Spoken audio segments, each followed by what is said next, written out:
അപ്പോൾ ഓഫീസിൽ നിന്ന് ഇറങ്ങിയിട്ട് ഞങ്ങൾ പരിപാടിയും ചായയല്ല, ഒരു ബർഗർ കഴിക്കാനുള്ള പോക്കാണ് കേട്ടോ. ഇതൊരു പെയ്ഡ് പ്രൊമോഷൻ ആയിട്ടോ ഒന്നും നിങ്ങൾ കാണണ്ട, ഒരു റാൻഡം ചുമ്മാ പോയപ്പോൾ വെറുതെ വീഡിയോ എടുത്താണ്. പുതിയ ഫോൺ കിട്ടി, അതിൻ്റെ ഷോ ഓഫാണ്. ഓക്കെ, അപ്പോൾ ഞാനും റഷ്യയും കൂടെയാണ്, റഷ്യ അല്ല എൻ്റെ ബേബി. ഓക്കെ, അപ്പോൾ ഞങ്ങൾ രണ്ടുപേരും കുറേ നാളായിട്ട് പുറത്ത് പോയിട്ട് ഞങ്ങൾ രണ്ടുപേരും മാത്രമായിട്ട്. ഓക്കെ, അപ്പോൾ ഞങ്ങൾ ഇന്ന് ഫ്രഷിങ്സിൽ പോയിട്ട് ഒരു ബർഗർ കഴിക്കാമെന്ന് വിചാരിച്ചു. അപ്പോൾ അതിന് വേണ്ടിയിട്ട് പോവാണ്. അപ്പോൾ അതിൻ്റെ ഇടയ്ക്ക് സൺസെറ്റൊക്കെ കണ്ടു, അടിപൊളി ഗോൾഡൻ അവർ പോലെയൊക്കെ ഉണ്ട്. അപ്പോൾ ഗോൾഡൻ അവർ തന്നെയല്ലേ, എന്ത് പോലെ ഉണ്ടെന്ന്. ഓക്കെ, എന്നെ ട്രോളാൻ ആരും വേണ്ട, ഞാൻ തന്നെ മതി. അപ്പോൾ ഞങ്ങൾ പോണ സമയത്ത് ഒരു ചേട്ടൻ്റെ ബൈക്കിൽ രണ്ട് സൈഡിലും ലൈറ്റ് കത്തണുണ്ടോ. അപ്പോൾ ഈ ഇൻഡിക്കേറ്റർ ഇട്ടിട്ട് ലെഫ്റ്റിലോട്ടാണോ റൈറ്റിലോട്ടാണോ ഇവർ തിരിക്കുന്നത് നമുക്ക് എങ്ങനെ അറിയാം?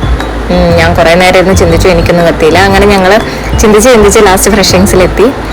അങ്ങനെ ഓർഡർ ചെയ്ത സാധനങ്ങൾ വെയിറ്റ് ചെയ്തിരിക്കുന്ന സമയത്താണ് ഞാനൊരു കാഴ്ച കണ്ടത്. ഇപ്പം കാണാം, നോക്കൂ, സൂക്ഷിച്ച് നോക്കൂ. ദേ ഒരാളിരുന്ന് നോക്കുന്ന കണ്ടില്ലേ? കുറേ നേരമായി അങ്ങനെ ഇരിക്കുന്നത്. വിചരമ്പിച്ച് പോയോ അല്ലെങ്കിൽ വല്ല അർത്ഥടിച്ചിട്ടിരിക്കുകയാണോ എന്നറിയില്ല. കണ്ണൊക്കെ തുറന്നിരിക്കുന്നുണ്ട്.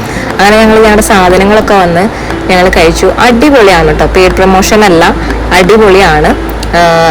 പൈസ കുറവാണ്, നല്ല ക്വാളിറ്റി ഉണ്ട്. സ്ഥലം എവിടെയാണെന്ന് ചോദിച്ചാൽ കാട്ടുകുളങ്ങര എന്ന് പറഞ്ഞൊരു സ്ഥലത്താണ് ഉള്ളത്. ഒരു മിഷ്ടി വാലി ഉണ്ട് അതിൻ്റെ അടുത്ത്, അതിൻ്റെ തൊട്ടപ്പുറത്താണ് ഈ ഒരു ഫ്രഷിങ്സ് വരുന്നത്.